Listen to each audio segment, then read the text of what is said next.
इनसॉम्निक Spiderman 2 एक larger game होने वाला है अपने जनरेशन का और काफ़ी अच्छा होने वाला है, पर लेकिन ये ग्रेटर एमसीयू से भी कनेक्टेड है और स्पाइडरमैन अक्रॉस द स्पाइडर-वर्स से भी कनेक्ट होगा ये आगे जाके। लेकिन हम इसके बारे में बात नहीं करेंगे, आज हम इसकी स्टोरी के बारे में बात करेंगे, कैसे इसमें चीज़ें टेक प्लेस करेंगी, फिर उसके बाद पोस्ट क्रेडिट सीन में मल्टीवर्स के एंड देखने को मिलेंगे। सबसे पहली बात करते हैं स्टोरी की। तो इसकी स्टोरी पिकअप करेगी स्पाइडरमैन माइल्स मोरालेस के ठीक 4 साल बाद, क्योंकि हम यहाँ पे माइल्स मोरालेस और पीटर को बहुत ज़्यादा यंग यानी कि मैच्योर होते हुए देख सकते हैं। मतलब उनके फेसेस स्ट्रक्चर मैच्योर हो चुके हैं, बाल चेंज हो गए, तो कम से कम 4 साल का गैप हो चुका होगा मार्वल स्पाइडरमैन 2 और माइल्स मोरालेस में।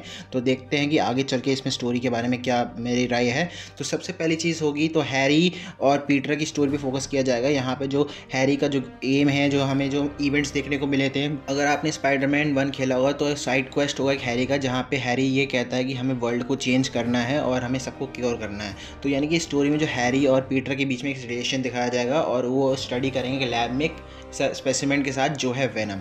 आप सोच रहे होंगे कि लैब में वेनम कैसे क्रिएट हो सकता है, वेनम तो एक आउटसाइड से आया है, मतलब स्पेस से आया है ना।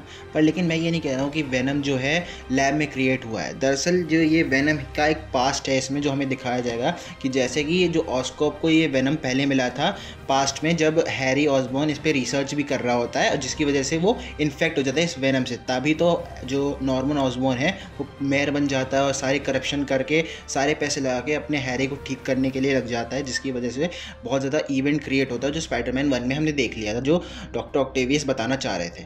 लेकिन अगर हम आज की कंटिन्यूएशन की स्टोरी की बात करें तो यानी कि जो हैरी ऑसबॉर्न से वेनम निकल चुका है और अब वो पीटर और जो हैरी है वो वेनम पे स्टडी करेंगे कि ये अगर होस्ट के साथ किसी अटैच होता है तो कैंसर जैसी बीमारी को भी ठीक कर सकता है। तो यानी कि वो एक वेनम पे एक्सपेरिमेंट करेंगे हैरी ऑसबॉर्न और पीटर एज वेल। अगर गेम प्ले देखा होगा, इसका मतलब जो डेमो गेम प्ले आया था, अगर आप उसमें देख सकते हैं कि पीटर ने बोला था हैरी इज डाइंग, मुझे कॉर्नर्स की ज़रूरत है, तो कॉर्नर्स लेजर्ड भी बन जाता, हमने इसमें देखा था। पर हैरी किस चीज़ की वजह से मर रहा होगा, तो शायद हैरी जो मर रहा होगा उसी वेनम के पॉइजन्स की वजह से मर रहा होगा, जो उसके सिम्टम्स आ चुके हैं उसके में वापस, जिसकी वजह से जो कॉर्नर्स है उसके पास एंटीडोट है, जिसकी वजह से जो पीटर है उसके पीछे जाता है। लेकिन अगर हम यहाँ पे पॉइंट देखें तो यानी कि जो हैरी का जो होस्ट से रिलेशन है वो काफ़ी ज़्यादा स्ट्रॉन्ग है। अगर मैं इस सेंस से बोलूँ, जो वेनम है और जो हैरी है उसका होस्ट का जो कनेक्शन है बहुत ज़्यादा स्ट्रॉन्ग है। अगर वो होस्ट के पास नहीं रहेगा अपने जो वेनम, तो वो होस्ट तुरंत मर जाएगा, मतलब उस डिजीज से मर जाएगा जो उसे हो रहा होगा। यानी कि जो वेनम और जो हैरी का कनेक्शन है बहुत ज़्यादा स्ट्रॉन्ग है, जिसकी वजह से वो मर रहा होगा और कॉर्नर्स ही उसका इलाज कर सकते हैं। और कॉर्नर्स लेजर्ड बन चुके हैं अपने एक्सपेरिमेंट के द्वारा, जिसकी वजह से जो हैरी ऑसबॉर्न की अब जान खतरे में आ चुकी है और पीटर को लेजर्ड से लड़ना पड़ेगा। अब लेजर्ड से वो लड़ता भी है, पर लेकिन जिसकी वजह से वो हार जाता है तो वो पावर के पीछे जाता है, यानी कि वेनम के पीछे, जिसकी वजह से वो जानबूझ के वेनम से अटैच होता है ताकि वो लिजर्ड को हरा सके, लिजर्ड को क्योर कर सके, फिर उसके बाद हैरी को क्योर कर सके। पर लेकिन जब पीटर वेनम से अटैच होगा, हम जानते हैं कि क्या होता है कि जब भी कोई सिम्बियोट किसी से अटैच होता है तो उसके इमोशन और जो पर्सनैलिटी पे इफेक्ट करता है वो सिम्बियोट, और जिसकी वजह से उसके बिहेवियर में चेंज आता है। जैसा कि हम इसमें देख सकते हैं ट्रेलर्स में भी कि पीटर खुद को एक हीरो, ग्रेटर हीरो मानता है rather than his responsibility. I am the hero here, not you. अब मैं इस पॉइंट पर ओवर द थ्योरी चला जाऊंगा, पर लेकिन पीटर शायद किसी को जान से मारने की भी कोशिश कर सकता है, जैसे कि क्रेवन दी हंटर, क्योंकि क्रेवन दी हंटर बहुत ज़्यादा वो स्पाइडरमैन पर्सनल हो जाता है, जिसकी वजह से जो वेनम है उस पर हावी होगा, शायद वो क्रेवन को भी मारने की कोशिश करे।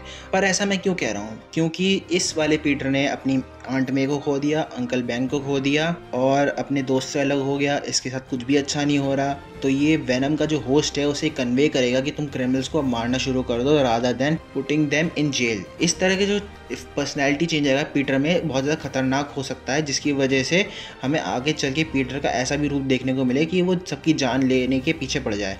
तो यानी कि जो सिम्बियोट है ये बहुत ज़्यादा खतरनाक होने वाला है आने वाले समय में इस गेम में। तो यानी कि हमें बहुत ज़्यादा इसके स्टोरी पे कंसंट्रेट करना चाहिए और हमें ध्यान देना चाहिए कि किस तरह से वेनम एक तरह से खतरनाक होस्ट बन सकता है पीटर के लिए। अब बात करते हैं ग्रेटर एमसीयू से कनेक्टेड होने की और स्पाइडरमैन अक्रॉस स्पाइडरवर्स से कनेक्ट होने की। बियॉन्ड द स्पाइडरवर्स का जो कॉन्सेप्ट है हमें बहुत पहले ही पता लग गया था कि क्या होने वाला है। तो ग्रेटर द एमसीयू से कनेक्टेड ये ऐसा हो सकता है क्योंकि कैंग द कॉन्करर हर एक यूनिवर्स पे रूल करता है, तो यानी कि स्पाइडरमैन का ऐसा भी एक यूनिवर्स होगा जहाँ पे वो रूल करता होगा, जिसकी वजह से शायद हमें जो मार्वल स्पाइडरमैन का जो ये वाला कैरेक्टर है हमें शायद लाइव एक्शन में भी देखने को मिले, जहाँ पे हम देख सकते हैं सीक्रेट वॉर्स में शायद उसको। अब सीक्रेट वॉर्स में ऐसा हो सकता है कि वो स्पाइडरमैन की टीम्स में दिखे, क्योंकि हमें स्पाइडरमैन की मल्टीपल टीम्स दिख चुकी हैं। तो तो यानी कि हमें ऐसा लगता है कि जो बैटल वर्ल्ड में जो क्रिएट होगा तो मल्टीपल स्पाइडरमैन हमें देखेंगे अक्रॉस द स्पाइडरवर्स से टू लाइव एक्शन में। तो यानी कि ऐसा भी हो सकता है जो ग्रेटर एमसीयू से जो कनेक्शन होगा वो स्टैब्लिश हो जाएगा इसी गेम में, ताकि वो कैंग डायनेस्टी और सीक्रेट वॉर्स में कनेक्टेड दिखा सके इस यूनिवर्स को। ज़्यादा डिटेल में नहीं जाऊँगा और क्योंकि वरना मेरे को और भी चीज़ें पता हैं जिसकी वजह से आपको ये स्पॉइल हो जाएगा गेम पूरा और आपकी स्टोरी को एंजॉय नहीं कर पाएंगे। तो वीडियो को इतना ही रखते हैं और कितना आप एक्साइटेड हैं इस गेम के लिए मुझे कमेंट सेक्शन में ज़रूर बताइएगा। और अगर आपके पास PS5 है तो आप एंजॉय कर सकते हैं, पर लेकिन मैं यहाँ पे इसको फ़ोन में देखना पसंद करूँगा क्योंकि, या फिर PC में देखना पसंद करूँगा, पर लेकिन मेरे पास PS5 नहीं है तो मैं इसको एंजॉय करूँगा सिर्फ as a game play walkthrough पर। और हाँ, पूरी गेम की स्टोरी जानने के बाद मैं इसके ऊपर और थ्योरीज बनाऊंगा और वीडियोस आएंगे इस पर। तब तक करिए वीडियो को लाइक, चैनल को सब्सक्राइब। मैं मिलता हूँ आपको नेक्स्ट वीडियो के साथ, तब तक के लिए स्पाइडरमैन स्पाइडरमैन तूने चुराया मेरे दिल का चैन स्पाइडरमैन।